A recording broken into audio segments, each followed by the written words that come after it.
Les solutions hydrogènes vont permettre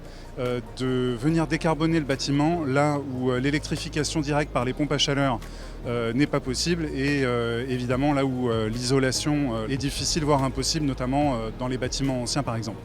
Dans tous ces cas-là, une alternative possible, c'est l'hydrogène qui permet d'apporter de la flexibilité énergétique en permettant de stocker l'énergie et de la restituer sous forme d'électricité ou de chaleur pour les sites notamment isolés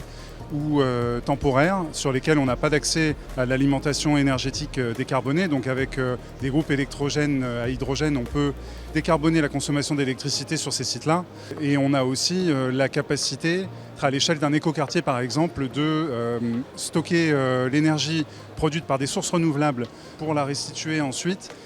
sous forme d'électricité et de chaleur à nouveau lorsque les conditions de vent et de soleil ne permettent pas de profiter de cette énergie décarbonée. Pour amener l'hydrogène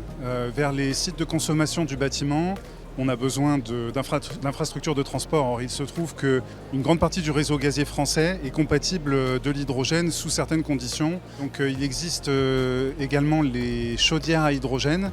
qui sont proposées par un certain nombre d'acteurs et qui fonctionnent déjà sur certains projets concrets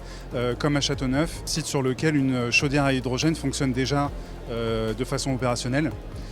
Un des éléments qui rend l'hydrogène particulièrement compatible des usages du bâtiment,